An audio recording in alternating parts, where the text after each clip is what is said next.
बंदे ते कछुनान राई ते पर्वत करे पर्वत राई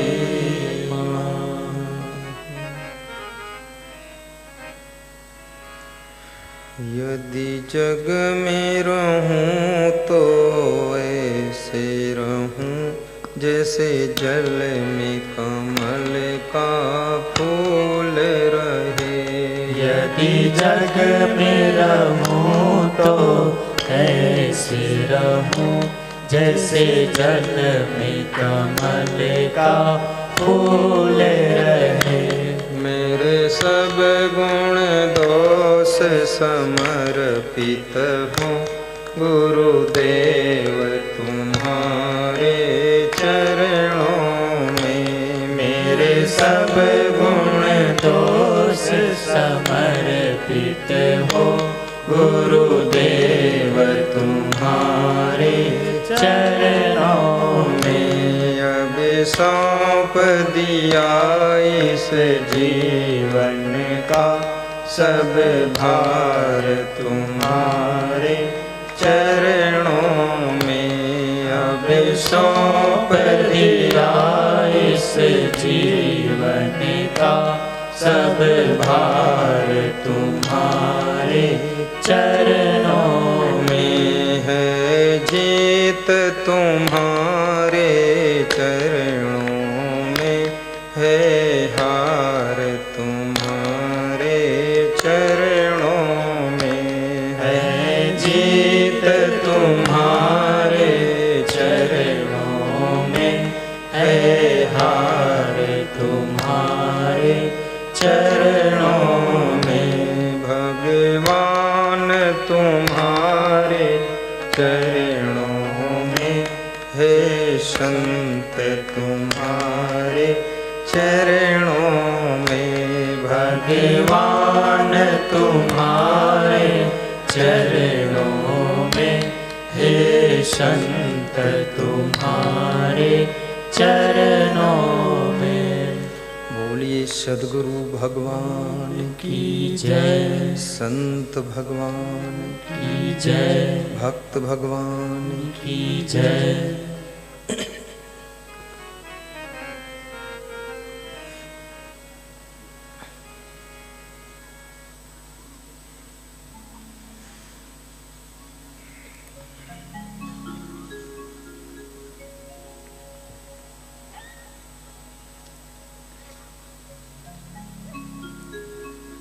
परम वंदनीय प्रातः स्मरणीय सद्गुरु श्री क्षमादेव जी के पावन चरणों का आशीष लेकर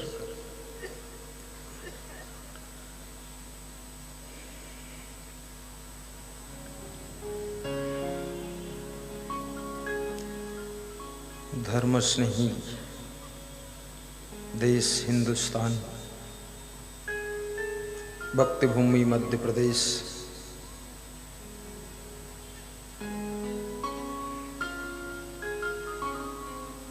डिस्ट्रिक्ट राजगढ़,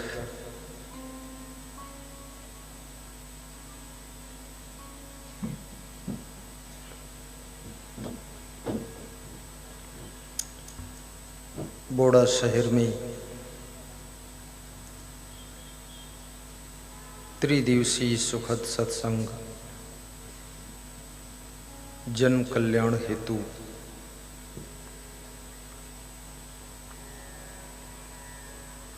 आयोजित किया गया, जिसका नेतृत्व महान भक्त श्री सुमेर सिंह राजपूत के द्वारा संपन्न हो रहा है।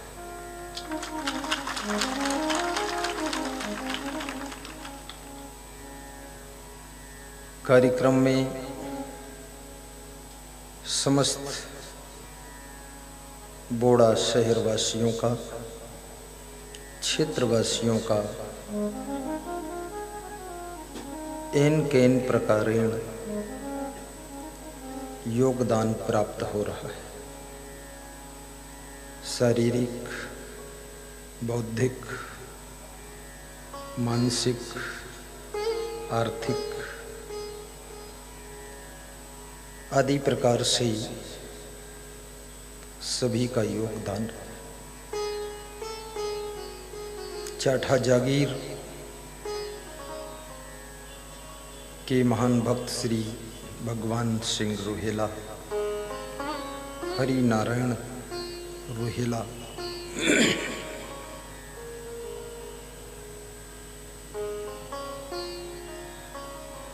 भागीरथ रोहेला, रमेश रोहेला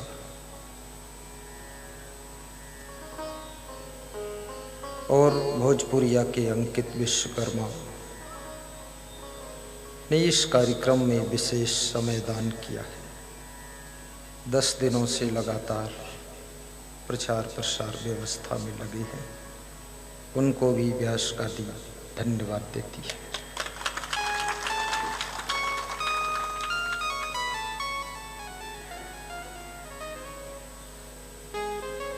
कारूलाल जी,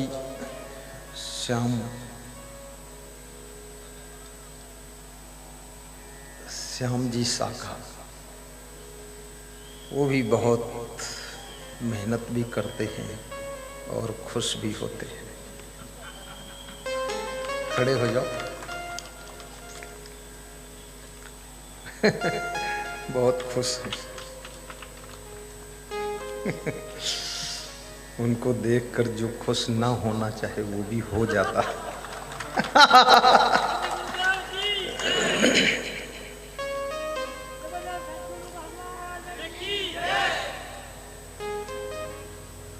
बोड़ा के श्री रामचंद्र मेवाड़ा, जिन्होंने अपना नवीन भवन गुरु और संतों के ठहरने के लिए प्रदान किया, उनको व्यास गादी आशीर्वाद देती है। जो भक्त शोभा यात्रा में पैदल चल रहे थे, जय जयकारा बोल रहे थे, उनके लिए भी हम शुभकामना करते हैं, धन्यवाद देते हैं।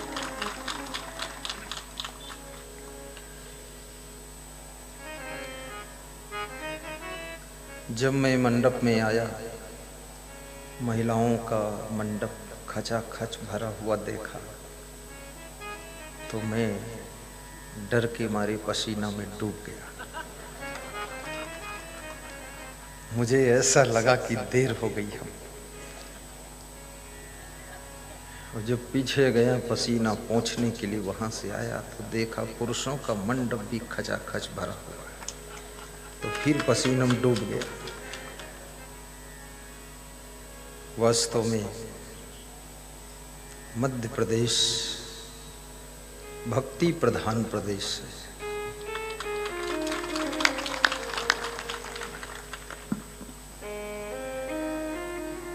जिस प्रदेश के नर नारी सत्संग के प्रति विशेष रुचि रखते हैं, बहुत प्रेम से सत्संग सुनते हैं। अब मुझे इजाजत दो कि मैं सत्संग का शुभारंभ करूं।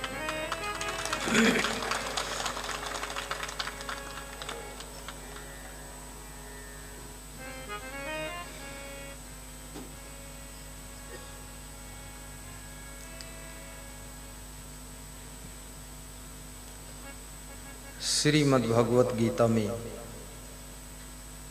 भगवान श्री कृष्ण से अर्जुन ने प्रश्न पूछा कि हे कृष्ण,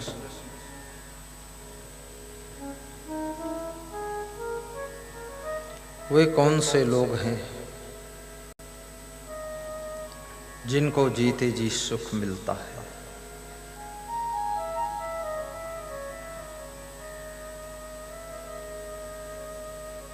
सुखी मनुष्य के क्या लक्षण होते हैं?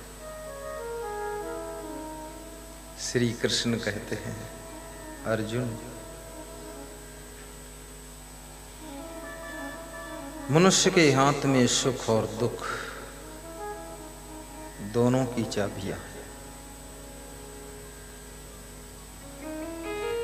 जब मनुष्य अपने मन को कुसंगत की ओर घुमा देता है, दुख का दरवाजा खुल जाता है। जब मनुष्य अपने मन की चाबी को सत्संगत की ओर घुमा देता है, सुख का दरवाजा खुल जाता है। कबीर साहब कहते हैं, सत्संगत से सुख उपजे, कुसंगत से दुख हो। कहें कबीर ता जाइए जहां अपनी संगत हो। दो प्रकार का संग संसार में है, सत्संग है और कुसंग है।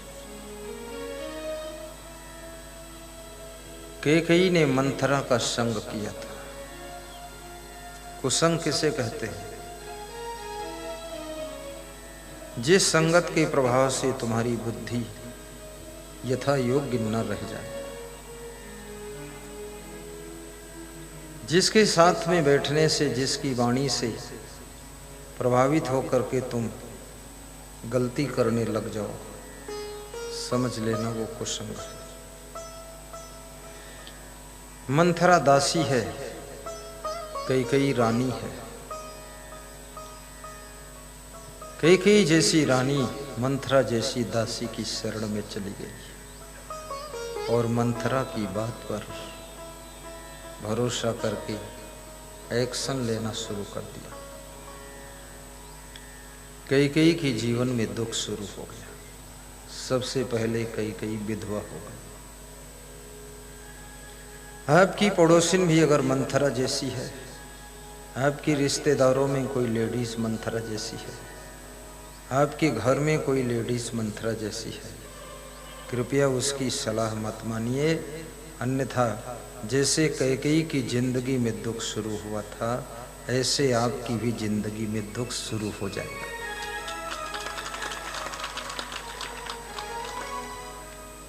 विचार आपको करना है।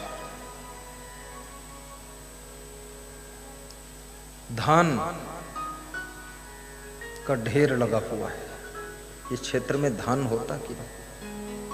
बहुत कम। पर धान को जानते हो कि नहीं? धान वही जिसमें से चावल निकलता है। आप बस पहचान है तो उसका एग्जाम्पल दूंगा मैं। धान का ढेर लगा हुआ है, गेहूं का ढेर है, धान का ढेर है। जब कोई पशु आता है, धान की भूसी, धान का चावल सब एक साथ खा लेता है।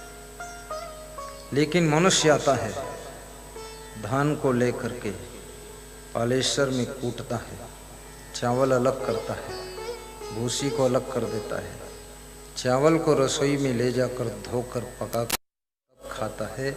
याद रखना, इंसान उसी का नाम है जो व्यर्थ को छोड़ देता है और सार्थक को पकड़ लेता है, उसे इंसान कहते हैं। जानवर वो है जो व्यर्थ को ही खा लेता है और सार्थक है उसको भी खा लेता है। जो सार असार का भेद नहीं कर पाता, वो पशु है। सुख कैसे मिलेगा? कृष्ण कहते हैं, अर्जुन, मनुष्य के जीवन में तो तन है और दूसरा मन है। और तन के साथ में आत्मा भी है। आत्मा वह तत्व है जो कभी परिवर्तन नहीं होता है, जिसकी कभी मृत्यु नहीं होती है। मन वह है जो रोज परिवर्तन होता है, हर क्षण परिवर्तन होता है, हर सेकंड में बदल जाता है, ऊंचे नीचे होता रहता है। कभी मन खुश होता है, कभी मन दुखी होता है। कभी तुम कहते हो कि आज हमारा मन पढ़ने में नहीं लग रहा है, कभी कहते हो आज हमारा मन घर में नहीं लग रहा है। कभी तुम कहते हो आज हमारा मन कहीं जाने का नहीं हो रहा है, कहीं कहते हो आज हमारा मन घूमने का हो रहा है। ये मन रोज चेंज होता है, हर क्षण चेंज होता है। और तन भी परिवर्तनशील है। ये शरीर लाख कोशिश करो बचपन से जवान हो जाता है, रुकता ही नहीं बचपन। कितने लोग दवाई भी खाते हैं कि जवानी तो रुक जाए, फिर भी वो जवानी रुकती नहीं। और कितनी कंपनियां भी बहुत चालाक है, वो ऐसा बताते हैं कि अगर ये बटी खा लोगे तो उम्र रोक देगा, और खुद बूढ़े बैठे।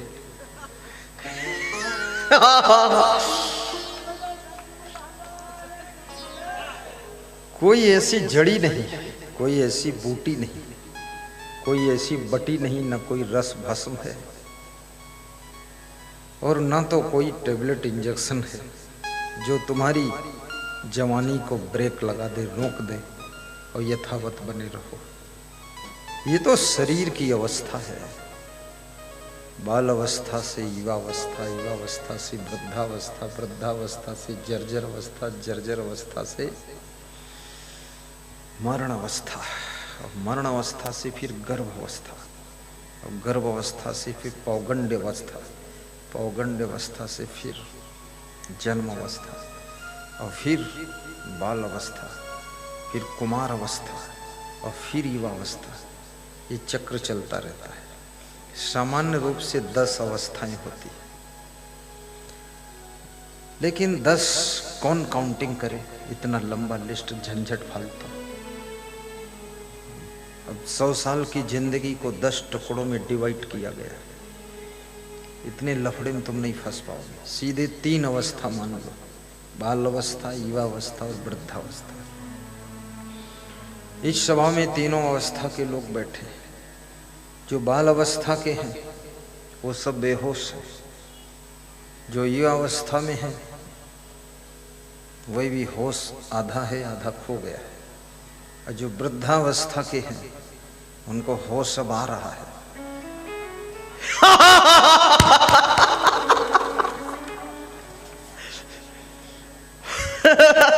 वो सोच रहे कि जिंदगी बेकार निकल गई। जिनकी निकल गई वो सोच रहे, जिनकी निकली नहीं वो नहीं सोच रहे, वो निकाले दे रहे। हंसने के लिए छूट, हंसने के लिए छूट है और रोने के लिए छूट नहीं है। यहाँ रोना धोना मत करना। हम रुलाने वाले संत नहीं, ना हम रोते हैं ना रुलाते हैं, क्योंकि रोने वाले में फिर प्रवचन बंद हो जाता है, मैं बोल ही नहीं पाता, इसलिए मैं रोने वाला सुनाता नहीं। तो एक बार कोशिश किया रोने वाला भी सुना दो, तो मेरे अंदर ही रुलाई आ गई, तो प्रवचन बंद हो गया। तो उससे रोने वाले में हम जाते ही नहीं। ऐसे रोने वाले प्रसंग भी होते हैं, दिल को छू जाते, आंसू आ जाते। रोने वाला कोई प्रसंग हो, उस रोने वाले प्रसंग को सुन करके अपने जीवन के दुखद प्रसंग याद आ जाते हैं, इसलिए सब लोग रोने लग जाते हैं। अपनी याद आ जाती है कि हमारे साथ भी ऐसा हुआ है, तो सबके आंसू आ जाते हैं। अब तुम रो तो कोई फर्क नहीं, पर हम रोएं तो सत्संग कौन सुनेगा? क्योंकि हम रोएंगे तो भी सच्चा ही रोएंगे, नाटक तो कर नहीं पाते। तो प्रवचन नहीं हो पाएगा।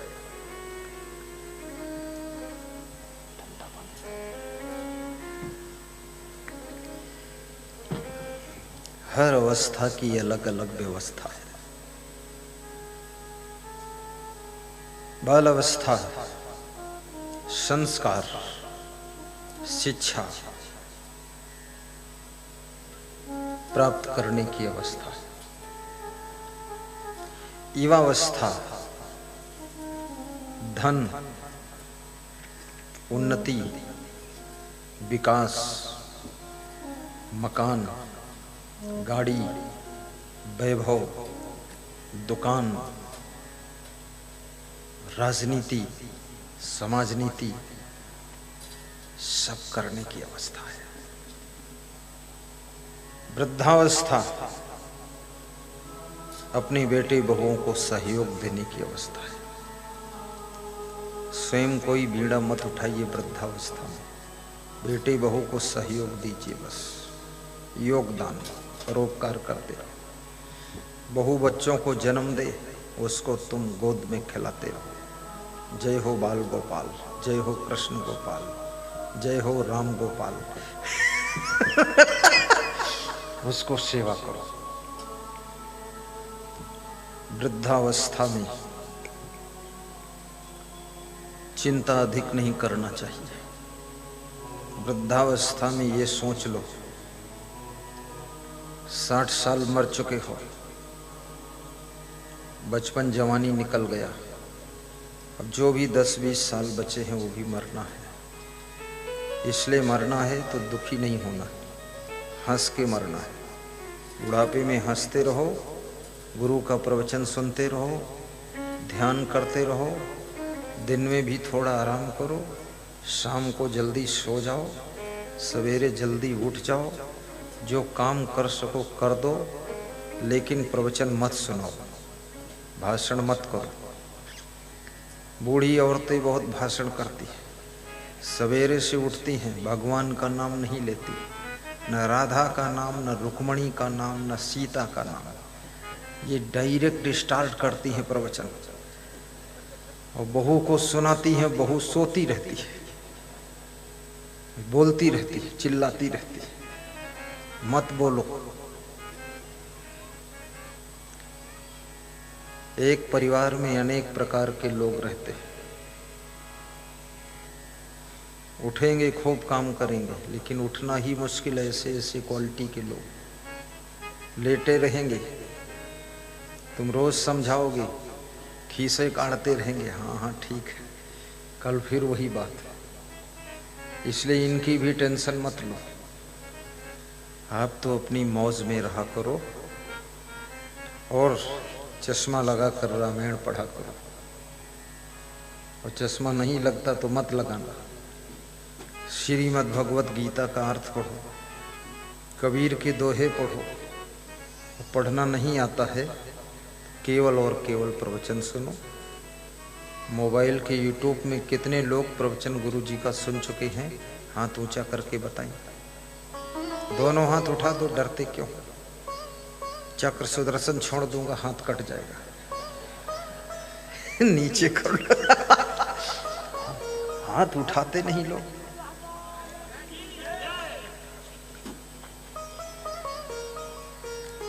टीवी में भी 8:20 पर रात में आस्था भजन चैनल में आता है, आस्था भजन चैनल। ध्यान से सुनो उसको। बहू की प्रशंसा करो, बेटे को भी प्रोत्साहन बढ़ाओ, क्योंकि शरीर धीरे धीरे असमर्थ हो रहा है। सबको खुश रखने की कोशिश करो, मृदु वाणी बोलो। यदि कुछ कर सकते हो तो करो भी, आलस्य कभी मत लाओ। गाली बकना बंद कर दो, वो समय जा चुका है। हवाएं बदल चुकी, मौसम चेंज है, सरकार बदल गई है। अब नई पार्टी की सरकार बन गई है, बेटे बहू की सरकार है। उन्हीं की जय जयकार करो, उन्हीं को नमस्कार करो, तो सफलता का द्वार खोलेगा। First impress in the last impress. First बार जो सासू बहू का मिलन होता है, बाप बेटे का मिलन होता है, गुरु शिष्य का मिलन होता है, डॉक्टर मरीज का मिलन होता है, वकील मुवक्किल का मिलन होता है, अधिकारी कर्मचारी का फर्स्ट इम्प्रेस वो बहुत तगड़ा होता है, वो जीवन भर इफेक्ट रखता है। इसलिए फर्स्ट बार संभल कर मिलो, हल्का हल्का मुस्करा कर मिलो और भाव से मिलो। उस भाव का प्रभाव जीवन भर रहेगा। ये जीवन जीने की कला सिखा रहा हूँ। International peace of life organisation centre Ujjain में बनाया जाएगा। इंग्लिश में याद कर लो, इंग्लिश में प्रवचन दूंगा, तुम समझो चाहे धेला भर न समझो। तब तक मैं इंग्लिश पढ़ाई भी कर लूंगा और थोड़ी, ऐसे मालूम है, पर फर्राटे से बोलूँ ऐसा सोच रहा हूँ। और यदि नहीं बोल पाया इंग्लिश तो फिर हिंदी में सुनाऊंगा, सब समझ लेना। हाँ, ये उज्जैन मध्य प्रदेश की तीर्थ नगरी है, जहाँ सिंहस्थ कुंभ होता है, जहाँ पर महाकालेश्वर का मंदिर है। देश विदेश के लोग दर्शन के लिए आते हैं। जहाँ पर भैरव बाबा का भी मंदिर है और जहाँ पर कालिदास का जन्म हुआ था, जहाँ पर राजा भर्तृहरि राज्य करते थे, अवंतिका नगरी, विक्रमादित्य भी राजा हुए जहाँ, यहाँ पर कृष्ण और सुदामा पढ़ने के लिए आए थे संदीपन के आश्रम में, जिसे स्मार्ट सिटी बनाया जा रहा है, जहाँ पर क्षिप्रा माँ प्रवाहित हो रही है, जहाँ पर राम घाट है और जहाँ पर नहीं मालूम और क्या है। इतने हैं, हो गया। अब ज्यादा प्रशंसा कितनी करूं। वहीं पर international peace of life organisation centre बनाया जाएगा, जिसका हिंदी में अर्थ होता है, हिंदी में बता दूं, अंतर्राष्ट्रीय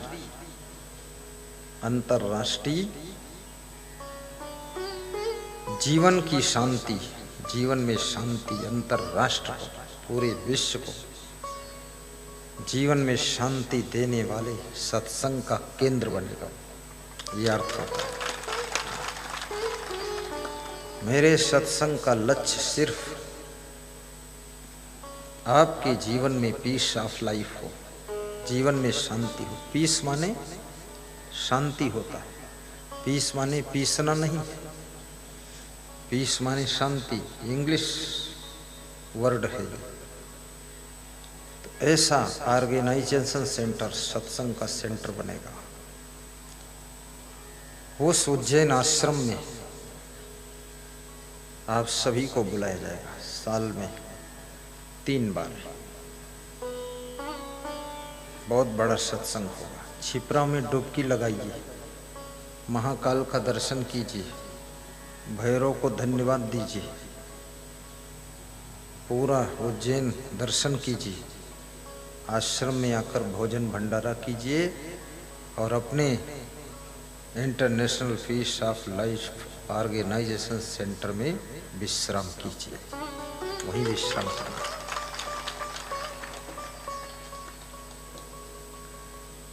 मनुष्य की जिंदगी में सब कुछ है, शांति नहीं। और यदि शांति न हो, सोने की लंका भी बेकार है। मंदोदरी सोने की लंका में रहती है लेकिन दुखी रहती है। आज तक महिलाओं को ज्ञान नहीं हुआ। सोने की लंका में रहने वाली मंदोदरी को शांति नहीं मिली और ये महिलाएं 1 तोला पहनकर शांति ढूंढ रही। 1 तोला सोना, 1 तोला की चैन पहनकर चैन ढूंढ रही। वो कहती हैं दिल में चैन नहीं और गले में चैन है और साइकिल में चैन कवर नहीं। सोना महिलाओं का श्रृंगार है। सोना एक चमकती हुई धातु है। सोना पहनना बुरा नहीं, लेकिन याद रखना, सोने की चैन के लिए बेचैन रहना ये जीवन के लिए बहुत बड़ा अपराध है। सोने की चैन मिले न मिले, आपके मन में चैन होना चाहिए, मन में चैन होना चाहिए। सोने की चैन भी पहनो, अच्छी बात है, लेकिन आपके दिल में चैन कैसे आएगी, मन में चैन कैसे आएगी? वो सत्संग और भक्ति से आएगी। इसलिए धनवान बनो, बुरा नहीं। सोने की लंका तो तुम नहीं बना सकते हो, लेकिन सोने की कुर्सी खरीद लो। कुर्सी नहीं खरीद सकते हो तो सोने का चम्मच खरीद लो, एक चम्मच ले लो, उसी से खाया करो भोजन। कम से कम कुछ तो रोब लगा सकोगे कि सोने के चम्मच से खाता, भले ही पत्तल में खाओ। किसी के यहाँ विवाह में जाओ, जेब में सोने का चम्मच धर के ले जाओ, और सब जब खाने लग जाए तो चम्मच जेब से निकाल के धो करके चालू करो, और इसे चमकाओ भी, दिखाओ सोने का चम्मच। मैं सोना चांदी का विरोधी नहीं हूं, लेकिन इतना जरूर है, जैसे सोना के प्रति तुम्हारा प्रेम है, ऐसे सोना जैसी तुम्हारी जिंदगी भी चमकनी चाहिए। आपकी जिंदगी में अगर सोने जैसी चमक होगी तो आपकी जिंदगी में जरूर चैन और शांति होगी।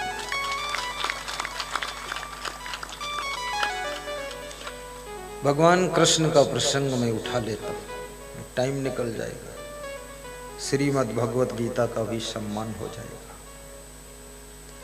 शक्नोति है यह सोढ़ुम प्राक शरीर विमोक्षणा, काम क्रोधोद्भवम बेगम सहयुक्त स सुखी नरा। कृष्ण कहते हैं अर्जुन, वही सुखी मनुष्य है, वही सुखी होगा, वही सुखी रहेगा, और वही सुखी था, और वही सुखी हो सकता है। कौन? शक्नोति है यह सोढ़ुम प्राक शरीर विमोक्षणा, जो ये शरीर के मरने से पहले, देखिए बहुत बड़ी बात गीता भगवत कह रही है, जो मृत्यु से पहले पहले अपने भीतर उठे हुए काम और क्रोध के तूफान को कंट्रोल कर लेता है, लोभ और मोह की आंधी को कंट्रोल कर लेता है, ईर्ष्या द्वेष और अहंकार के उतार चढ़ाव की लहरों को नियंत्रित कर लेता है, वह व्यक्ति तुरंत सुखी हो सकता है। हर मनुष्य के मन में तुम अकेले बैठ जाओ तो भी क्षण क्षण में, समय समय पर काम क्रोध लोभ मोह ईर्ष्या द्वेष अहंकार की लहरें उठती है। साधु बन जाओ तो ही साधु होने का अहंकार आ जाता है कि मैं साधु हूं, क्या समझ रखा। विद्वान बन जाओ तो विद्वान होने का अहंकार आ जाता है, धनवान बन जाओ तो धनवान होने का अहंकार आ जाता है, मुख्यमंत्री बन जाओ तो मुख्यमंत्री बनने का अभिमान आ जाता है, मैं मुख्यमंत्री हूं, मिलोगे नहीं किसी से फिर।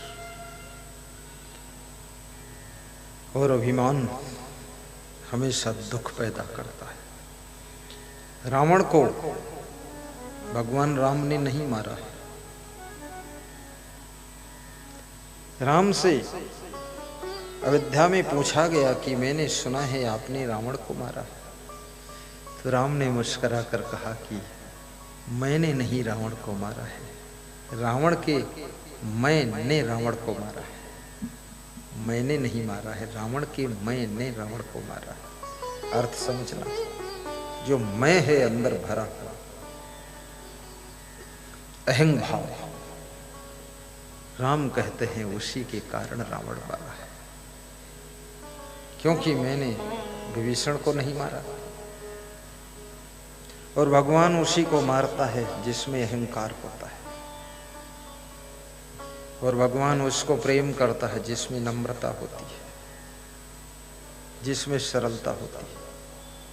अर्जुन ने श्री कृष्ण से यह भी पूछा कि हे प्रभु, आपसे सब भक्त प्रेम करते हैं, आपका ध्यान करते हैं, आपको याद करते हैं, लेकिन वे कौन से भक्त हैं जिनको तुम प्रेम करते हो, तुम याद करते हो, जिनका ध्यान तुम करते हो, तो श्री कृष्ण कहते हैं, बहुत बड़ी बात कहा है।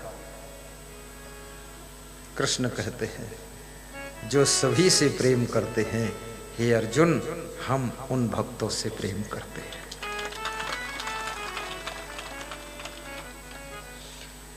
मेरे जीवन में 2 उदाहरण आए। कल एक सज्जन झांसी में मिले, सीमेंट फैक्ट्री के मालिक है। पूरा नाम तो भूल गया, लेकिन तिवारी जी याद रह गया है। फर्स्ट बार मिलन हुआ तो कह रहे थे, डेली बंदरों को गाड़ी भर के केला खिलाता, चिड़ियों को भी दाना चुगाता और सभी पशु पक्षियों से भी प्रेम करता हूँ, गौ माता की सेवा करता हूँ। तो हमने कहा, इसका रिजल्ट क्या हुआ? बोले, रिजल्ट ये हुआ है, 5000 लोग मेरे पास नौकरी कर रहे हैं, उनका भी परिवार पालता हूँ। तो दूसरा रिजल्ट क्या हुआ? बोले, दूसरा सीमेंट फैक्ट्री का मालिक बना हूँ, 50 सीमेंट फैक्ट्री। मैंने कहा, तीसरा रिजल्ट? बोले, तीसरे रिजल्ट में तुम मिले हो, और क्या रिजल्ट?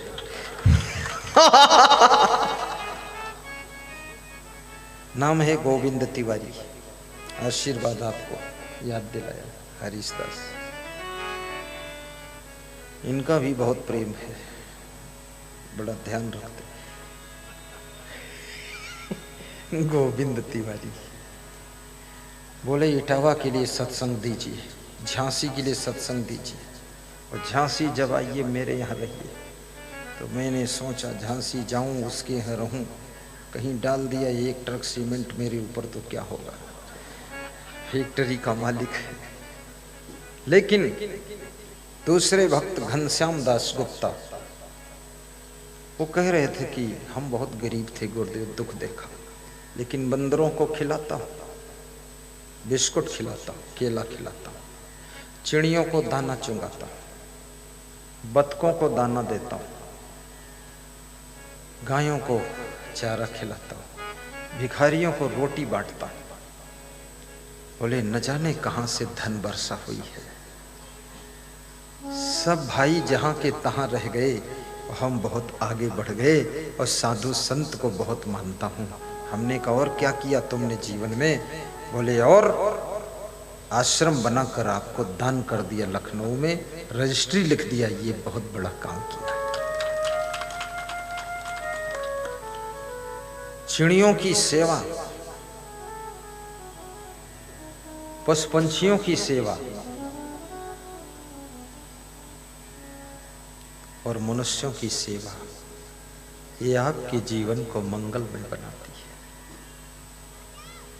आत्माओं की दुआएं मिलती है, आपको इधर उधर भटकने की जरूरत नहीं है।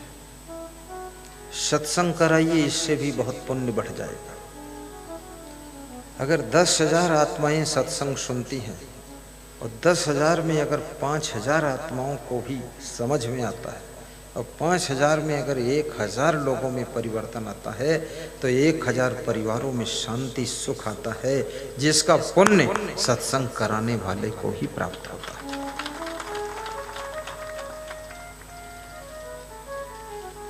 इसलिए सत्संग हमेशा, और सत्संग कोई करा रहा हो तो उसको सहयोग करो, तन से, मन से, धन से, बुद्धि से उसको मदद करो, उसके पुण्य को बांट लो। उसको 100% पुण्य मत लेने दो, पुण्य छीन लो कि थोड़ा हम भी करेंगे। सब तुम नहीं कर सकते हो, गुरु हमारे भी हैं, संत हमारे भी हैं। सूरज सबको रोशनी देने के लिए उदय हुआ है, गुरुदेव सबको ज्ञान का प्रकाश देने के लिए पधारे हुए हैं, इसलिए हम सब मिलकर उनकी सेवा करेंगे।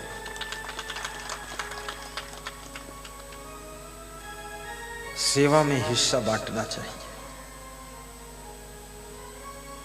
शक्नोति है यह सोहम, अनपेक्षा शुचि दक्षा उदासीनो गतव्य था, सर्वारंभ परित्यागी। गुणातीता सह उच्यते भक्तिमान में समय प्रिया। बड़ी मजे की बात है।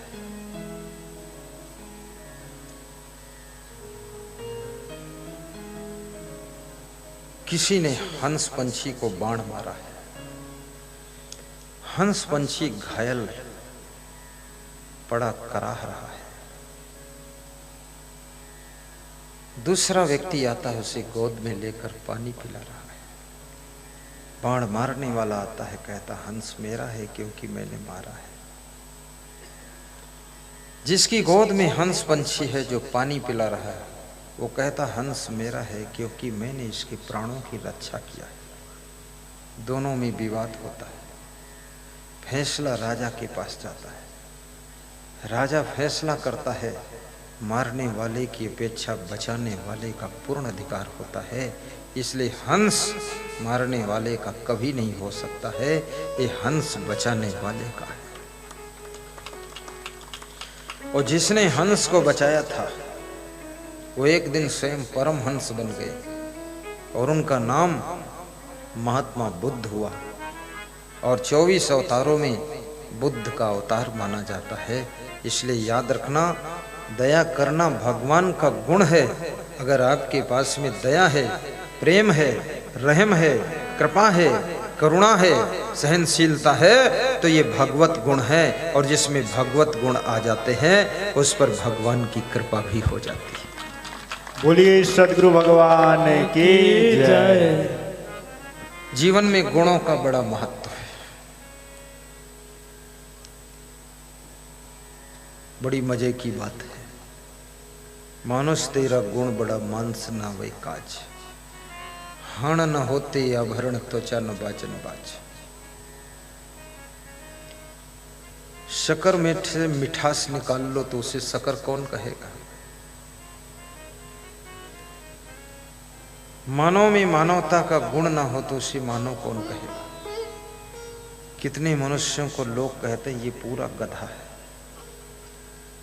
पूरा गधा बताते। कितनों को कहते हैं अरे ये पूरा भैंसा है। कितनों को बोलते अरे ये पूरा धूर्त है। धूर्त पता नहीं क्या होता, पूरा धूर्त। मनुष्य को गधा कहा गया, मनुष्य को भैंसा कहा गया, मनुष्य को अजगर कहा गया। एक आलसी आदमी लेटा हुआ था। पड़ोसी ने कहा भाई साहब लेटे क्यों हो, कुछ काम करो। तो उसने उदाहरण दे दिया कि अजगर करे न चाकरी, पंछी करे न काम, और दास मलो का यों कहीं सबके दाता राम। अजगर सांप किसी की नौकरी चाकरी नहीं करता, फिर भी उसका पेट भर जाता है। और पंछी किसी के यहाँ नौकरी चाकरी काम नहीं करते, फिर भी शाम तक पेट भर जाता है। तो देने वाला राम है तो मैं क्यों करूं काम, क्योंकि दाता है राम। यह आलसियों का सिद्धांत। अजगर करे न चाकरी, पंछी करे न काम। तो क्या तुम अजगर हो? नहीं, मनुष्य हो। तो क्या तुम पंछी हो? नहीं, मनुष्य हो। मनुष्य तो पूरी सृष्टि को शुद्ध करने वाला है, पूरी सृष्टि को नित नूतन रूप प्रदान करने वाला मनुष्य है।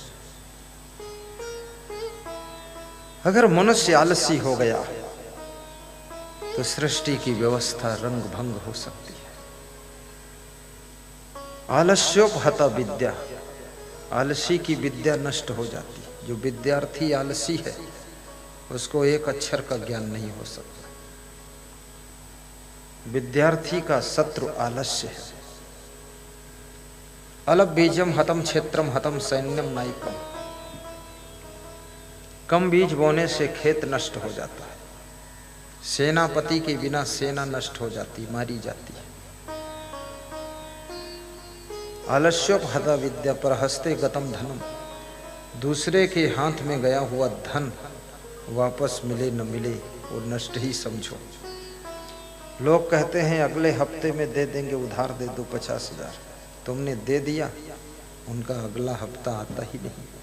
5 साल हो गए, पता नहीं कितना लंबा हफ्ता है। हंस करके उधार देते हो, रो रो कर वापस मांगते हो, फिर भी पैसा नहीं देते हो। याद रखना, किसी से उधार लिया है तो समय से 1 दिन पहले लौटा दीजिए। अगर नहीं लौटा सकते हो तो उसको फोन करके क्षमा मांग लीजिए कि भाई साहब दूसरी समस्या आ गई, लेकिन दे देंगे जरूर महीने भर में, और फिर उसको प्रयास करके दे दो, ताकि दोबारा जरूरत पड़े तो फिर उधार मिल सके। इस कलयुग में लोग बहुत कम परोपकार करना चाहते हैं, क्योंकि सोचते हैं परोपकार करो उल्टे हम ही को फंसा देता है तो। लेकिन नहीं, परोपकार करो, पर परोपकार के बदले में कुछ चाहना मत रखो।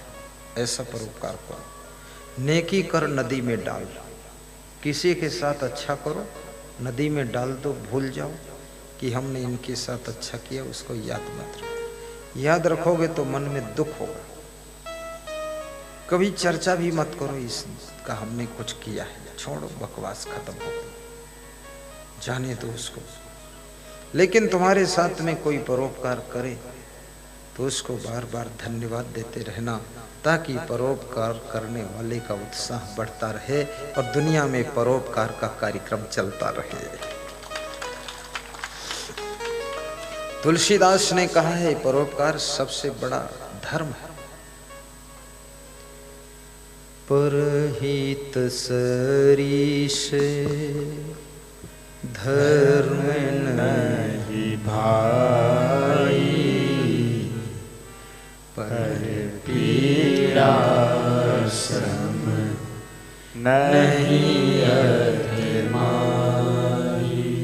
3 बार गाइए इस चौपाई को। परहित सरीस धर्म नहीं भाई, पर पीड़ा सम नहीं अधमाई।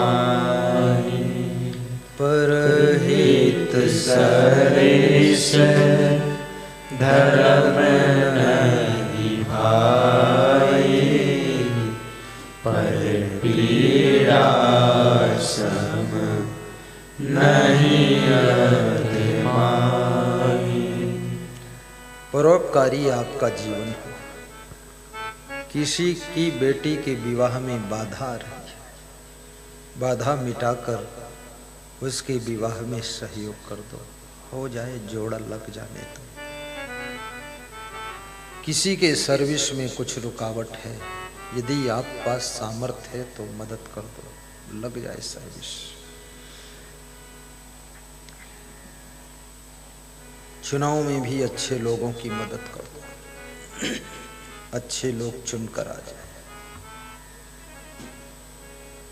ताकि नगर बोड़ा की साफ सफाई बनी रहे।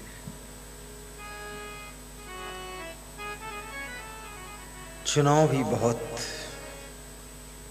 विवेक का कार्य है, और नाना प्रकार के चुनाव आते रहते हैं। संपूर्ण जिंदगी चुनाव से प्रभावित है। कुछ पर्सनल चुनाव हैं और कुछ यूनिवर्सल चुनाव हैं, कुछ सोशल चुनाव हैं और कुछ पॉलिटिकल चुनाव हैं। नाना प्रकार के चुनाव हैं। जब तुम स्कूल में शिक्षा प्राप्त करते हो, सब्जेक्ट का आपको चुनाव करना पड़ता है। सब्जेक्ट आप सिलेक्ट करते हैं कि मुझे साइंस से पढ़ना, कि एग्रीकल्चर से, कि कॉमर्स से, कि लिटरेचर से, ये आपका चुनाव है। लिटरेचर से पढ़ोगे फिर डॉक्टर बनना चाहो तो संभव नहीं। मैथ से पढ़ोगे फिर डॉक्टर नहीं बन सकते, इंजीनियर बन सकते। फिर बायोलॉजी से पढ़ना पड़ेगा तब डॉक्टर बनेंगे। कॉमर्स से पढ़ोगे तो बैंकिंग सेवा मिलेगी। एग्रीकल्चर से पढ़ोगे फिर सोचो कि हम डॉक्टर बन जाए, नहीं, किसी कृषि विभाग में नौकरी मिल सकती है। इसलिए चुनाव सही करो। ये 2 लड़कियां जा रही, बैठ जाओ तुम बेटी, मान जाओ बेटी, चलो बैठो, तुमको जाने नहीं दूंगा। तुम्हारे जाने से बहुत लोगों की टेंशन बढ़ेगी। क्यों जा रही है? एक तो तुम बूढ़ी नहीं हो, बैठ जाओ। बूढ़ा आदमी चलो अंग बंग ढीले हैं, कुछ काम से जाएगा। दूसरे तुम्हारे पास कोई काम भी नहीं, बिल्कुल पकड़ के बिठाना है। हमारे पास रस्सी होती तो इनके पांव बांध देते पाइप में। जाने नहीं दूंगा। तुम चली जाओगी, 2 के पीछे 10 और जाएंगी, तो गुरुदेव का मनोबल गिरेगा कि नहीं गिरेगा? गुरुदेव को ऐसा लगेगा कि सत्संग में दम नहीं है, और गुरुदेव की दम निकल गई सत्संग सुनाते सुनाते, और तुमने और दम निकाल दिया नहीं, और तुम चल दी चूड़ा बांध के।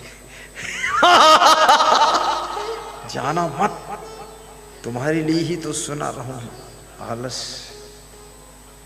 हाँ, जाने देना नहीं है, पकड़ के बिठाना है। फिर यहीं सबको आइसक्रीम खिलाएंगे। जाना चाहिए भी नहीं, क्या करोगे? जिंदगी में पहली बार बोड़ा में सत्संग हो रहा कि नहीं? शांत, ये तो सुमेर सिंह का यहाँ जन्म हो गया, कोई एक भगीरथ तपस्या करके पैदा हो गया तो सत्संग हो गया, नहीं तो होना कहाँ सत्संग है। कुसंग तो घर घर में है, सत्संग शहर में भी नहीं। तो बैठो बेटी, तुम महान हो, तुम्हारे चरणों की पूजा है, तुम्हारा नाम भी पूजा और वंदना है। हाँ, बैठे रहो, कोई काम भी हो तो भी मत जाओ। हाँ, बहुत जिंदगी भर काम कर लिया, मोटरसाइकिल से ज्यादा कोई साइकिल नहीं खरीद पाए, और 2 कमरे से ज्यादा घर नहीं बना पाए, और कार से ज्यादा कोई बेकार काम नहीं कर पाए। छोड़ो लफड़ा, 2 दिन में क्या फर्क पड़ता है? धन ही सब कुछ थोड़े है, ज्ञान बहुत बड़ी चीज है। धन तो बहुत कमा लिया, अब 3 दिन कम कमाओगे तो भी चलेगा। ठीक बात है कि नहीं? हाँ, छोड़ो बकवास, गुरु जी के बैठो पास और छोड़ो बकवास। सत्संग की करो आस, गुरु में करो विश्वास, साहिब बंदगी। क्या सुना रहा था वो भूल गए उस लड़की के चक्कर में। परहित से चलो, इतना तो वो लड़कियां खुश हैं कि कम से कम कुछ नहीं कर पाई, लेकिन तुमको भुला तो दिया।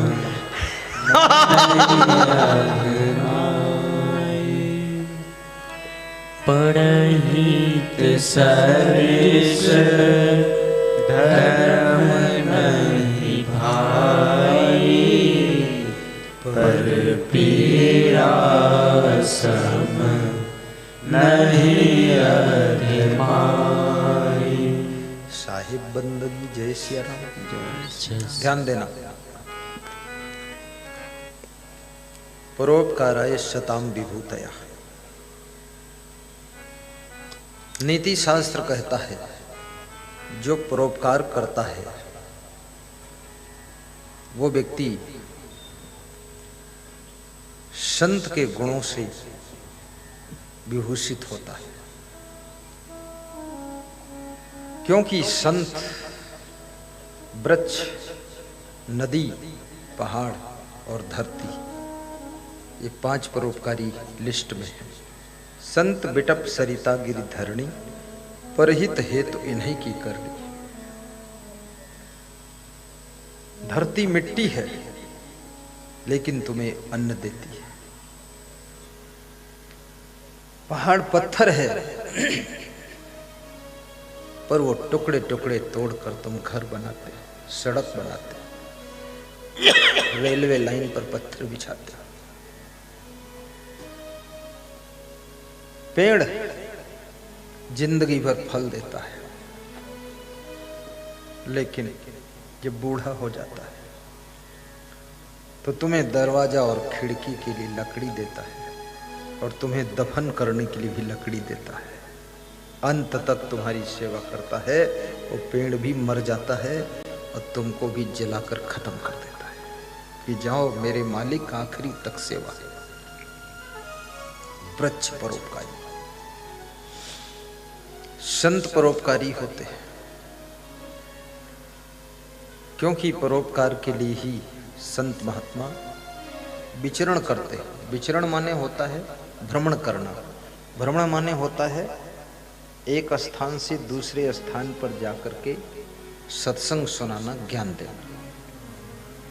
जैसे कल मैं दतिया जिले में था, कामता प्रसाद वर्मा आयोजक थे, शिक्षक अवनीश वर्मा।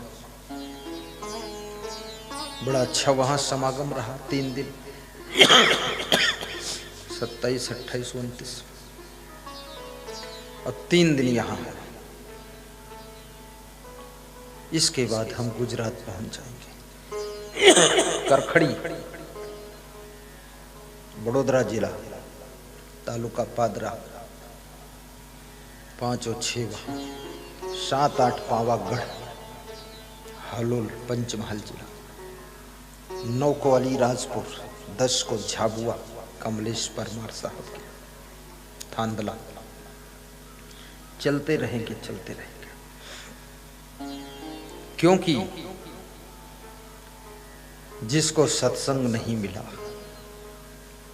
वो मनुष्य अपनी कीमत को भी नहीं पहचान पाता है कि मैं क्या हूं। और जिसको सत्संग मिल गया वो मानव से महामानव, महामानव से देव मानव बन जाता है और जहां रहता है वहां स्वर्ग बना देता है। सत्संग ही वह चीज है जो मनुष्य के जीवन को स्वर्ग से भी अधिक सुखद बना देता है। इसलिए सत्संग संत को करना चाहिए और गृहस्थ लोगों को और संतों को भी सत्संग सुनना चाहिए। और सुन करके गुरु के चरण नहीं छूना, गुरु के आचरण छू लो, माता पिता के चरण छू लो और सास ससुर के चरण छू लो, बड़े भाई बड़ी बहन के चरण छू लो, जो तुमसे बड़े हैं उनके चरण छू लो और गुरुदेव के आचरण छू लो। इसी से बेड़ा पार हो जाएगा।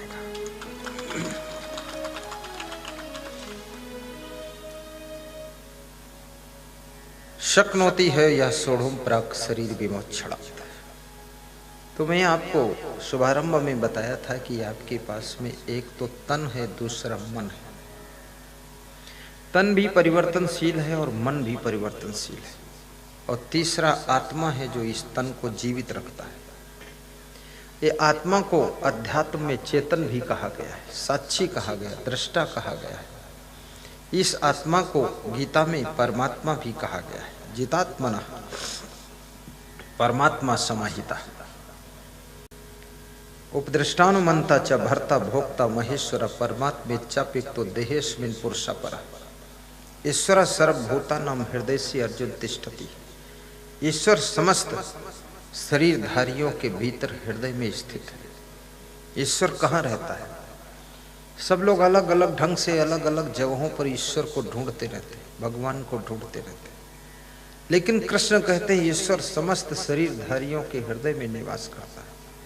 और वाल्मीकि जी ने राम को भी बताया था कि जिनके श्रवण समुद्र के समान है और सत्संग की सरिता जिनके कानों में प्रवेश करती, जिनके कान कभी तृप्त नहीं होते हैं, उनके हृदय में तुम निवास करना।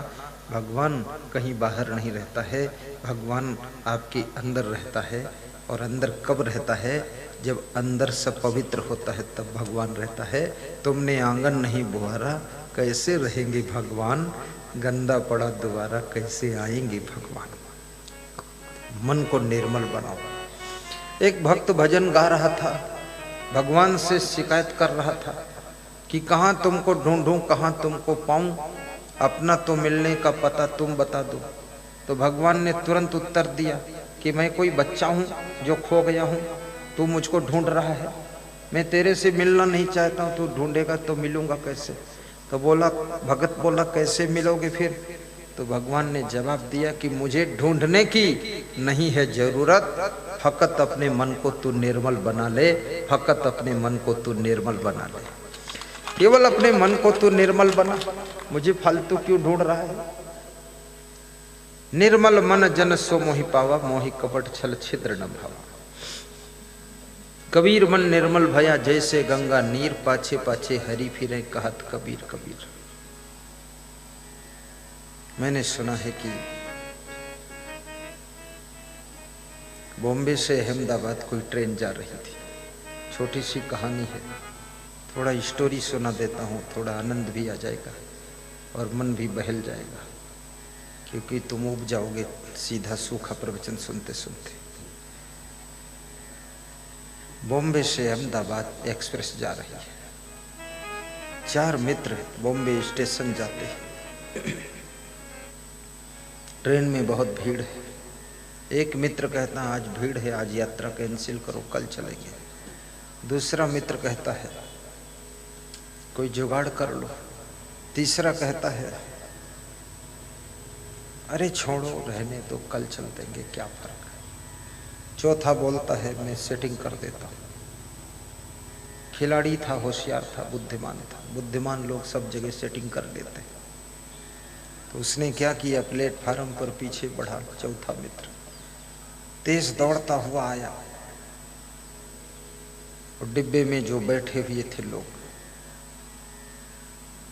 गेट पर खड़े थे बोगी में, उनको जोर से ढकेला, धक्का मारा और कहा मूर्खों मर जाना चाहते हो क्या। इस डिब्बे में, इस बोगी में काला सांप घुसा है, डस लेगा, खा जाएगा, मर जाओ। सब डर गए, सब कूद कूद के सब तरफ भाग गए। पूरा डिब्बा खाली हो गया। उसने अपने मित्रों से कहा आइए सो जाइए, सेटिंग हो गई। अरे बहुत चतुर लोग हैं दुनिया में, तुमको चतुराई इतनी कहाँ पता है। चारों मित्र सो गए ऊपरी बर्थ पर। रात का समय था। ट्रेन समय पर छूट गई, चली गई ट्रेन। सवेरे 5 बजे अहमदाबाद पहुंचती थी। जब 5 बजे ट्रेन रुकी अहमदाबाद, चारों मित्र उतरे और प्लेटफार्म पर जब देखा तो वहाँ बोर्ड लगा हुआ था बॉम्बे जंक्शन। बोले अरे ये 5 बज गया सवेरे, तो बॉम्बे से ट्रेन अहमदाबाद आ जानी चाहिए, बॉम्बे जंक्शन क्यों लिखा है। तो यात्रियों ने बताया जिस बोगी में तुम बैठे थे इसमें सांप घुसा था, इस बोगी को स्टेशन मास्टर ने बॉम्बे में ही काट दिया और ट्रेन तो चली गई, तुम इधर रह गए। तो जिसके दिल की बोगी में कपट का काला सांप घुसा हुआ है वो बोगी इधर ही कट जाएगी। बाकी उनकी ट्रेन जाएगी उन्हीं की बोगी जिसमें कपट का काला सांप नहीं घुसा है। इसलिए कपट के काले सांप को निकाल दो कृपया, ताकि आपकी भी बोगी आगे जा सके। जिनके कपट दंभ नहीं माया, तिनके हृदय बसहु रघुराया। तिनके हृदय बसहु रघुराया। मंगल भवन मंगल हारी, द्रवहु सुदशरथ अजर बिहारी। मंगल भवन मंगल हारी, द्रवहु सुदशरथ अजर बिहारी। मंगल मूल मंगल तनु, सेवक सदन स्वामी आगमनु। सेवक सदन स्वामी आगमनु।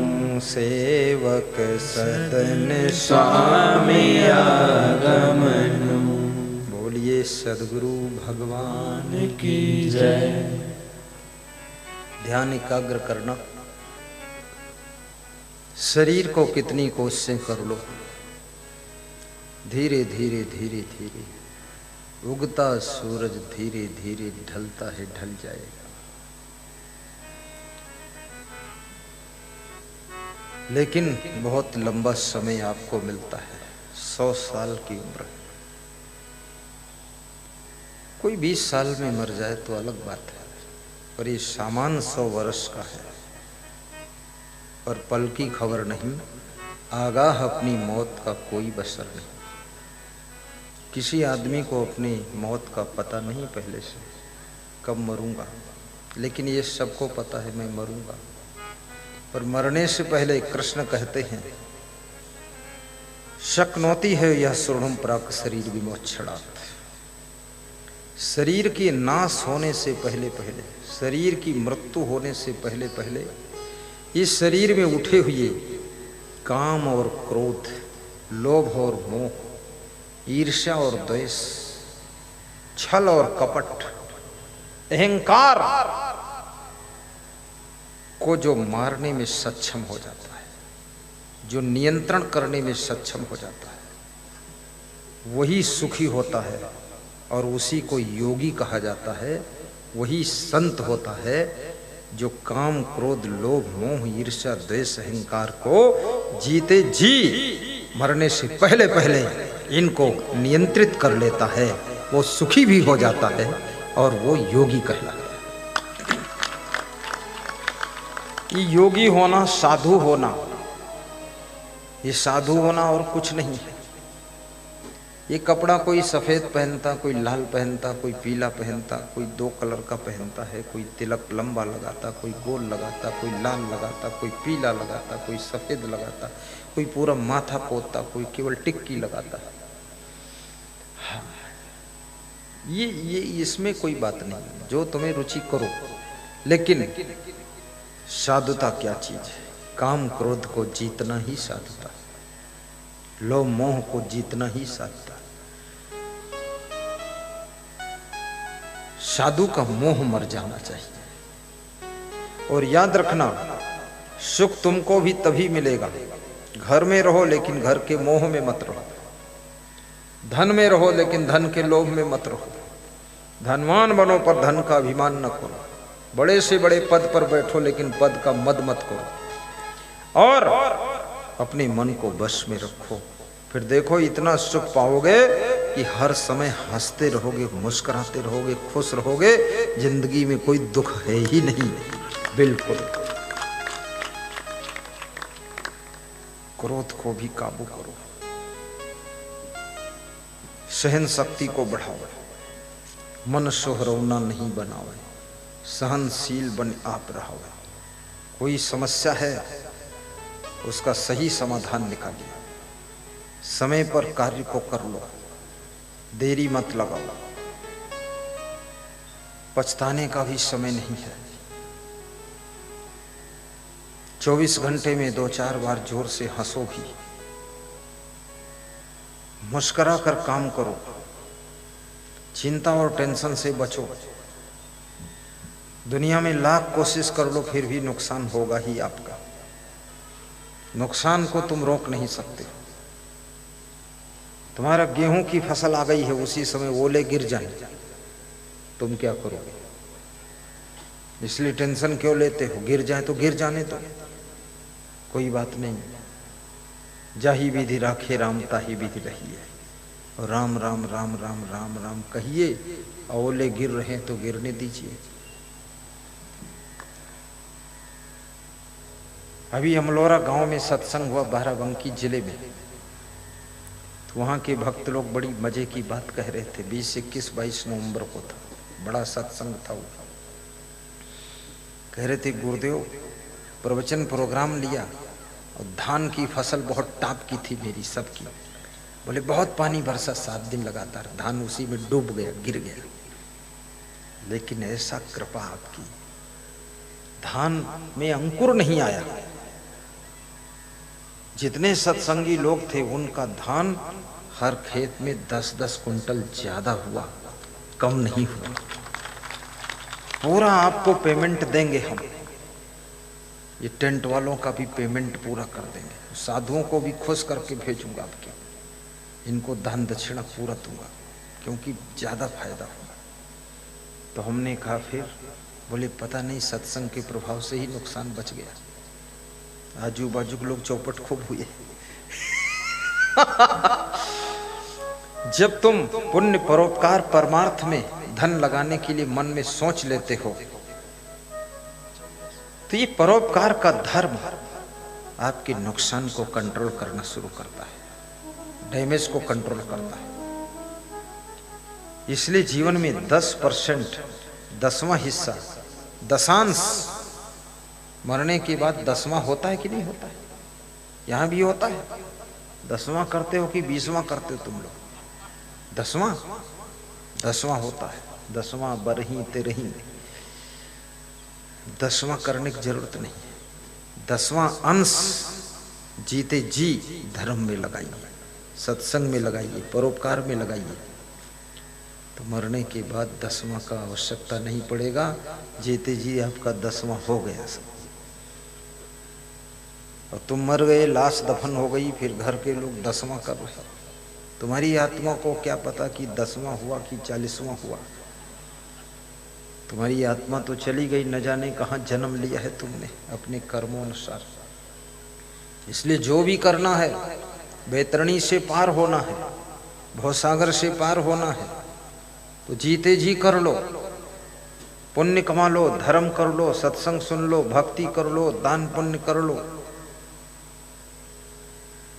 कितने लोग अपने बेटों से बता कर जाते हैं कि बेटा जब मर जाऊंगा तो मेरी लाश को जो है प्रयागराज में पहुंचा देना। तो बेटा कहता है जिंदा में चले जाओ, तो बोलते जिंदा में टाइम नहीं है, तो मरने के बाद तेरी लाश मैं पहुंचाऊंगा, मुझे क्या टाइम होगा? मैं भी तो तेरा ही बेटा हूं, मैं तो तेरे से ज्यादा मूर्ख हूं, मैं तो बिल्कुल नहीं जाऊंगा। लाश वहां पहुंचवा रहे, फालतू बकवास कर रहे। अरे गंगा जमुना सरस्वती का त्रिवेणी संगम प्रयागराज तो बोड़ा शहर में आया हुआ है। मुद मंगलमय संत समाजू जो जग जंगम तीर्थ राजू। तीर्थराज प्रयागराज का स्थान सत्संग को दिया गया है, और वही सत्संग आपकी बोड़ा शहर में चल रहा है। यहीं 3 दिन सत्संग सुन लो तो त्रिवेणी संगम का फल मिल जाएगा। इतनी दूर प्रयागराज जाओगे तो यहीं निपटा दूंगा आपको मैं। बिना पानी में भीगे तर जाओगे तो पूरा बेड़ा पार, जिंदा में ही हड्डी गुड्डी खत्म कहानी।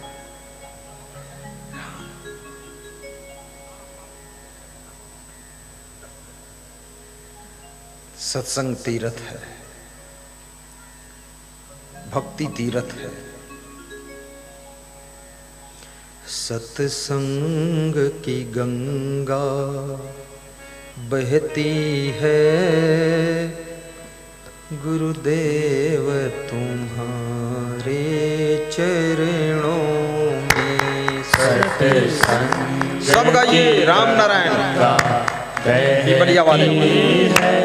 गुरुदेव तुम्हारे चरणों में, भगवान तुम्हारे चरणों में है, संत तुम्हारे चरणों। भाइये जगदीश प्रसाद पाटीदार कोलई कला उज्जैन आश्रम के लिए बहुत बड़ा दान पात्र भेंट किया था। जगदीश खड़े हो कहाँ? मेरा गुरुदेव तुम्हारे चरणों में, भगवान तुम्हारे चरणों में, हे संत तुम्हारे। आने दो आ जाना। हे नाथ तुम्हारे चरणों में, गुरुदेव तुम्हारे चरणों में, हे संत तुम्हारे। ये है पाटीदार साहब, जगदीश पाटीदार कोलई कला। इनका कहना है कि जब से मैं दान पात्र में दान डालता हूँ तब से मेरे घर में बरकत शुरू हो गई, उन्नत शुरू हो गई है, विकास शुरू हो गया है और मनोकामना पूर्ण हो रही है। और ये इतना बड़ा डब्बा पहली बार कोई दान पात्र भर के लाया है, पहली बार। मध्य प्रदेश की जय हो, मध्य प्रदेश की। धन्य हो पाटीदार साहब, ये माला घर ले जाना, अपने पिताजी की फोटो को पहना देना। बहुत बड़ी श्रद्धा है। सबके घर में एक एक दान पात्र होना चाहिए। दान पात्र से घर में बरकत होती है, उन्नति होती है, दरिद्र का नाश होता है। जाओ बैठो। और मेरे पास में ऐसे हजारों भक्त आ चुके। श्रीमती कविता सिंह चिरगैया इंदौर से पधारी हुई। खड़ी हो जाओ। कहाँ? यदि यहाँ हो तो खड़ी हो जाए। 101 रुपये दान पात्र में रोज डालती है। लैब टेक्नीशियन है वो, इंदौर में।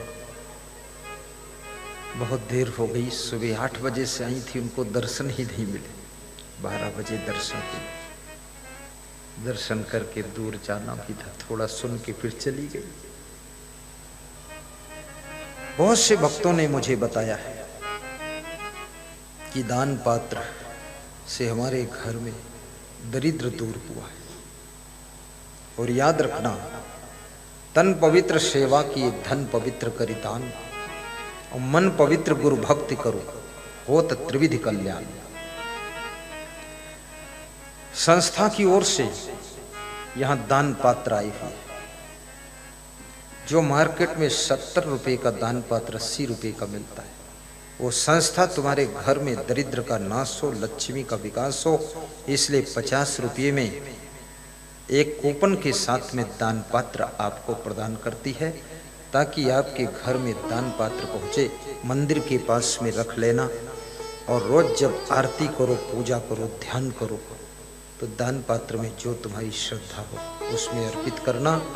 और साल में 1 बार या 2 बार गुरु का दर्शन करो, और वो दान पात्र गुरु के हाथों में अर्पित करो, और वो राशि दान वर्षा होगी यहाँ। फिर वो राशि international peace of life organisation centre Ujjain में लगाई जाएगी, जिससे आश्रम खड़ा होगा, जिससे करोड़ों का कल्याण होगा, तुम्हारा भी पुण्य होगा। प्रवचन के बाद वो दान पात्र सभी लोग एक एक ले लेना। अब इतने ज़्यादा तो नहीं कि सबको मिल जाए, और जिसको मिल जाए तो ले लेना, और ना मिले तो भी ले लेना। और ना दें बाबा से तो मांगना कि लाओ बाबा हमको भी। तो बाबा कुछ तो कृपा करेंगे। हाँ, देखते हैं बाबा क्या करते हैं। और आपके घर का दरिद्र दूर हो, ये शास्त्रोक्त बात है। दारिद्र नाशनम दानम शीलम दुर्गत नाशनम अज्ञान नाशनी प्रज्ञा भावना भय नाशनी उद्योग नास्ति दारिद्र्यम जपतो नास्ति पातकम मौने चा कलहो नास्ति जागरतो नास्ति भयम। रामायण में भी लिखा हुआ है, कलयुग में भवसागर से तरने का आधार दान है केवल। क्योंकि कलयुग में बहुत लोभ और लालच नर नारियों को घेरेगा। उस लोभ लालच की नदी से पार होने के लिए केवल दान की नौका है, जो लोभ लालच की भवसागर की नदी से पार कर सकता है, और कोई नहीं।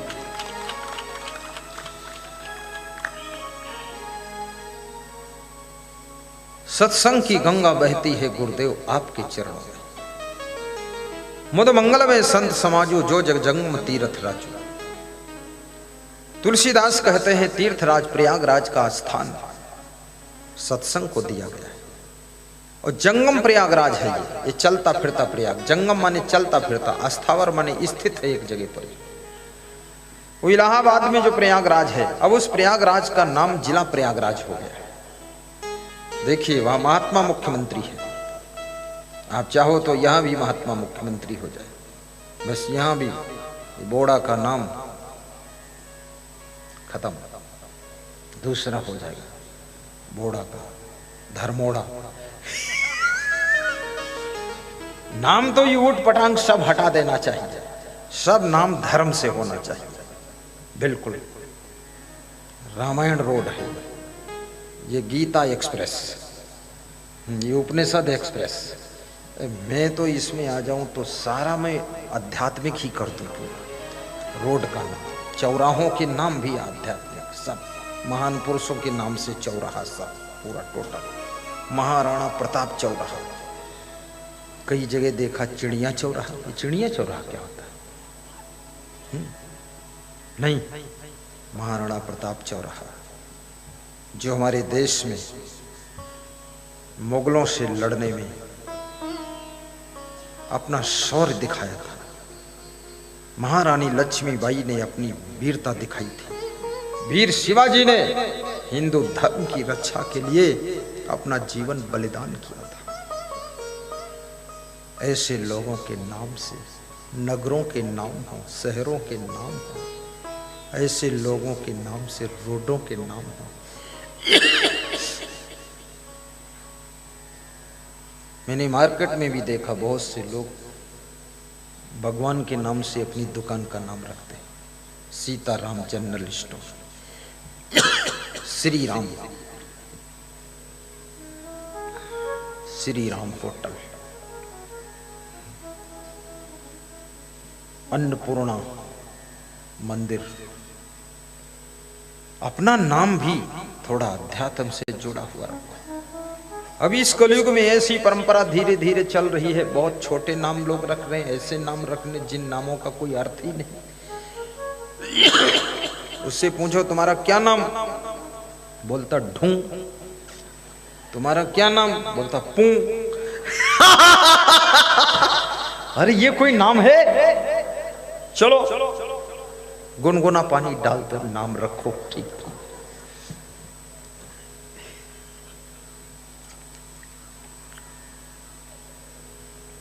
नाम रखो राम सागर, राम कुमार, राम सिंह। नाम रखो दया राम। ऐसे आध्यात्म। महिलाओं के भी नाम, निर्मला कितना सुंदर है। निर्मला, बिमला, कमला। इसमें है कोई बिमला? हाथ उठाओ। होगी तो भी नहीं उठाई, वो सोचेगी पता नहीं क्या बोल दे गुरुदेव फिर।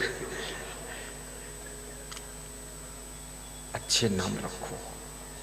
दुकान का नाम भी आध्यात्मिक रखो, अर्थ वाला नाम रखो। और परस्पर प्रेम से भी रहो। संभोजनम संकथनम संप्रीतिश्च परस्परम ज्ञातवी सह कार्याणि न विरोधा कदाचन। नीति शास्त्र कहता है कुटुंबियों के साथ में कभी कभी बैठकर भोजन भी करना चाहिए।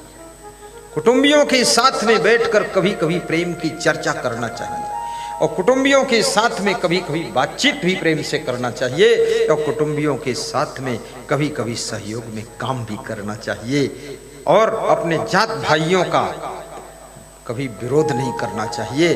वो व्यक्ति हमेशा उन्नति करता है और उसका विकास होता है।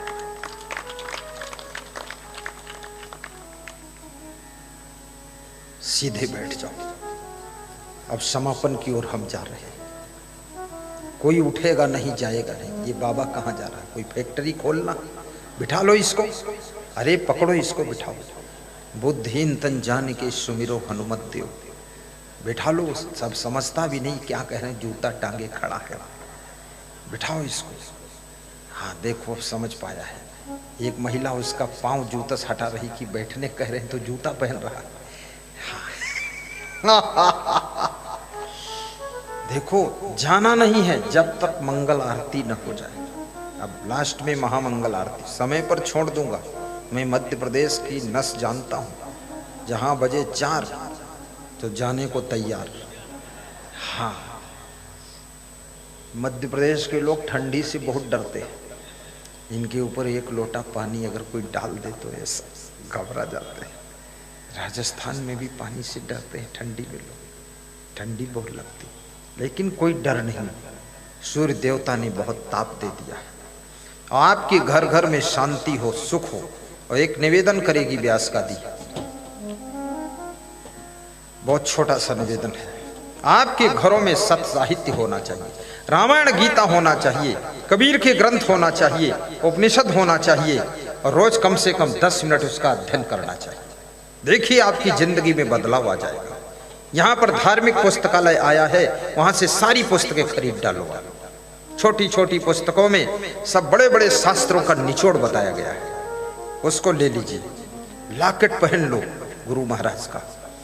और जैसा प्रोग्राम यहाँ हो रहा है, शायद ऐसा प्रोग्राम पचौर में भी होगा। कल मेडिकल स्टोर में हम बैठे थे, वहाँ भी होगा। ऐसा उमरिया में भी होगा और पीछे पिपलिया में भी होगा, जहाँ जहाँ स्वागत हुआ था। और सभी लोग तैयारी कर लीजिए, क्योंकि पचौर और गोड़ा के बीच में हर वर्ष एक बार गुरु को आना चाहिए और सत्संग सुनाना चाहिए। बोलो, सबका मन है ऐसा कि नहीं है तो ओड़ा ऊपर हाथ उठा के ताली बजाओ। हाँ, बस ठीक है। जिनके मन में पधरौनी ले जाने की इच्छा है, जहां बस चौक पर रोका गया था, वहां के भक्त जी पधरौनी चाहते हैं, खड़े हो जाओ। कौन है वो भगत जिसकी दुकान है सामने? उसने 3 बार कहा मेरे घर आना। जरूर आप मेरे को मेवाड़ा जी के घर पे मिलना, फिर सोच के बताऊंगा। तुम ही हो? कौन है? जो है सो है, वो तैयारी कर रहा होगा। करने दो तैयारी, जाऊंगा नहीं उसके। और कल सभी को गुरु मंत्र मिलेगा। जिनके मन में इच्छा होगी तो इसी व्यास गादी पर गुरु मंत्र दे दिया जाएगा। ठीक, गुरु मंत्र में आजू बाजू साइड से आपको दीक्षा पैकेट मिलेगा, वहां से दीक्षा पैकेट खरीद लेना। उसमें 2 किताबें होंगी, 2 फोटो होंगे, 1 माला होगी। फिर हम गुरु मंत्र आपको सुना देंगे, जिसका इच्छा होगा। जबरदस्ती नहीं सुनाऊंगा। गुरु मंत्र का नियम है मांस मछली अंडा नशा शराब जुआ का त्याग करना। दूसरा नियम है माता पिता संत गुरु का सम्मान करना। तीसरा नियम है विकास करना, उन्नति करना, दरिद्र को दूर भगाना। चौथा नियम है डेली प्रवचन सुनना। और 5वां नियम है गम खा करके अपने घर में शांति से जिंदगी जीना। बस ये नियम। गुरु मंत्र भी मिल जाएगा। जो लोग अलग से दर्शन करना चाहेंगे, सत्संग के बाद तुरंत रामचंद्र मेवाड़ा के घर पर दर्शन मिलेंगे। और दोपहर में भी आपको दर्शन मिलेगा। कितने बजे? कल तो 12:30 बजे दर्शन मिल जाएगा। और 12:40 पर वहां से चल दूंगा, फट से यहाँ आ जाऊंगा 10 मिनट में। कल कोई शोभा यात्रा नहीं है, कल तुम्हारी शोभा तुम ही हो। हाँ, कल सीधे यहाँ आना है और धड़ाधड़ जल्दी आना है। बाद को आओगे पीछे बैठना पड़ेगा, और मैं भी बाद को आऊँगा तो नीचे बैठना पड़ेगा। हाँ, मेरे को भी जल्दी आना है। आज थोड़ा देर हो गई तो मुझे शर्म लग गई, तो शर्म मिटाने के लिए पीछे गया था, मुंह धो के आया। टाइम पर आना है कल। सभी को व्यास गादी आशीर्वाद देती है, शुभकामना करती है। और जिनके जिनके घरों में अन्न होता है, जिनके घरों में अन्न है, वे लोग आश्रम में महाभंडारा के लिए अपने अपने घर से जितनी श्रद्धा हो उतना अन्न दान की पोटली बांध कर ला सकते हैं और यहाँ रख सकते हैं। वो अन्नदान आपके घर में ऐसा पुण्य बढ़ाएगा कि कभी अन्न की कमी नहीं होगी। सभी के लिए। आज एक भक्त ने कूपन लिया है, ये देखिए कूपन आपको दिख रहा होगा। ये है गजराज सिंह राजपूत उदनखेड़ी आस्था भजन चैनल पर रोज प्रतिदिन रात को 8:20 पर प्रवचन सुनते हैं। पहली बार दर्शन किया है। ऐसा कूपन खरीदा है उज्जैन आश्रम के लिए कि हे गुरुदेव, आपका आश्रम बहुत जल्दी उज्जैन में बने। और वहाँ कार्यालय में, इधर कार्यालय में बहुत सस्ते कूपन है। 100 रुपये का कूपन, 200 रुपये का कूपन, 500 रुपये का कूपन, 1000 रुपये का कूपन, 2100 का कूपन, कूपन में कूपन और छोटा कूपन, फिर बड़ा कूपन, और जो श्रद्धा वो ले लो कूपन, और घर में ले जाओ कूपन।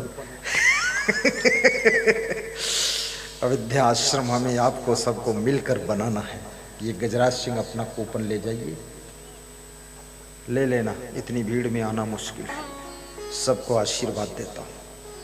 अपने शरीर को स्वस्थ रखना, मन को मस्त रखना, गुरु की भक्ति करना, अपने अपने स्थान पर भाव श्रद्धा से खड़े हो जाइए, भाव श्रद्धा से खड़े हो जाइए। ताली बजाते हुए महामंगल आरती का पुण्य प्राप्त करिए।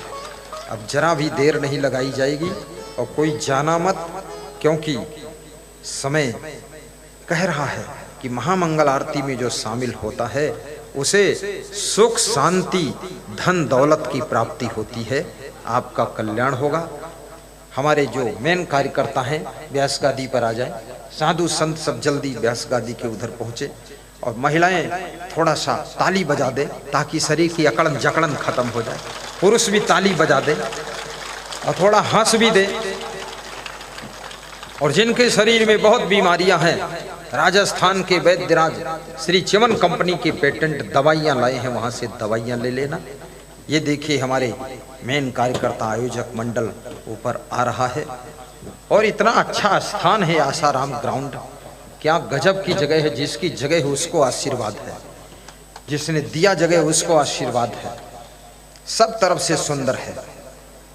और मुझे तो यहाँ इतनी खुशी हुई, नया मंडप देखकर मैं खुश हो गया। और हमारे भक्त भी महान हैं सब, और सत्संगी भाई बहन बहुत अच्छे हैं सब लोग। और यहाँ आकर के जो पगड़ियों का दर्शन हुआ है वो भी बहुत महान है।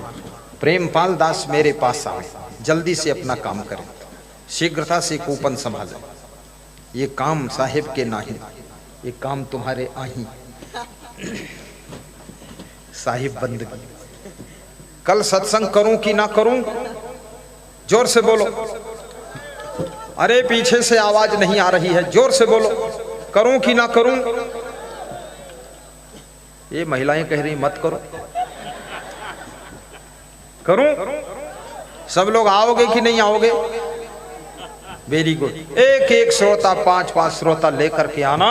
कल जगह की कमी हो जानी चाहिए ताकि आयोजक मंडल को चिंता हो जाए, अब क्या करूं। इधर तो दीवार है, बढ़ नहीं सकते, उधर भी नहीं बढ़ सकते, पीछे नहीं बढ़ सकते, आगे बबूल पेड़ है उस पर चढ़ सकते।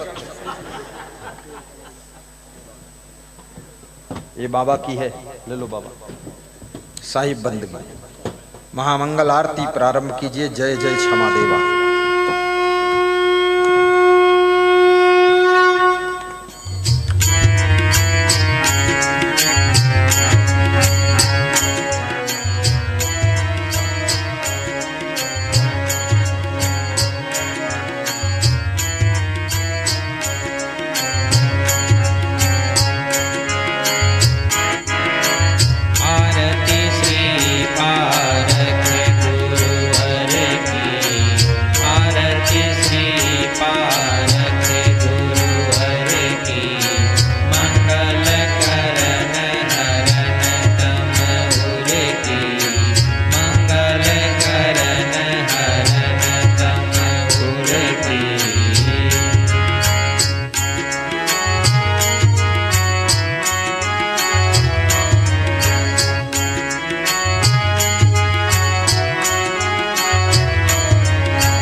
ठोर लगावन, गुरु पद ज्ञान सुपावन पावन, परम तोष प्रद तीर्थ सुधर की, आरती श्री पारक गुरुवर की, मंगल करण हरण तमहुर की।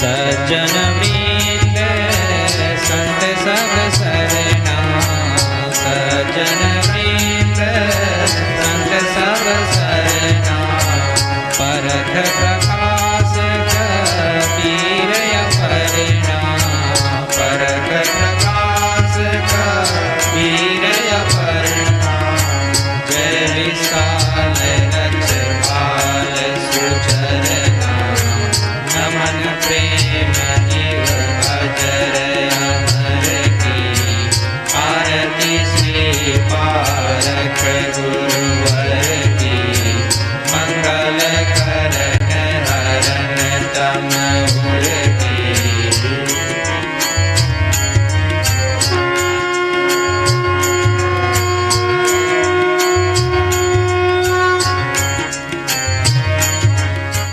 गुरुर्ब्रह्मा गुरुर्विष्णु गुरुर्देवो महेश्वरा, गुरुर्साक्षात् परब्रह्म तस्मै श्री गुरुवे नमः, तस्मै श्री गुरुवे नमः। त्वमेव माता च पिता त्वमेव, त्वमेव बन्धुश्च सखा त्वमेव, त्वमेव विद्या च द्रविणं त्वमेव, त्वमेव सर्वं मम देव देव, त्वमेव सर्वं मम देव देव। बोलिए सद्गुरुदेव की जय। बोलिए सद्गुरु भगवान की जय। अब सभी अपने स्थान पर बैठ जाएं और बैठकर बंदगी प्रणाम करें। बंदगी करने से पाप ताप संताप का नाश होता है, इसलिए सद्गुरु देव इष्ट देव गुरुदेव को बंदगी करना चाहिए। बंदौशन मुख पारखी, शीस भेंट धरी हाथ, वचन उचारो बंदगी, सत्य प्रेम के साथ। साहेब बंदगी, साहेब बंदगी, साहेब बंदगी। बोलिए सद्गुरु भगवान की जय, संत समाज की, भक्त समाज की जय, आज के आनंद की जय। साहेब बंदगी। सभी आराम से बैठ जाएं और आरती के दर्शन प्राप्त करें। सभी को अब सद्गुरु भगवान का आशीर्वाद प्राप्त होगा। पूज्य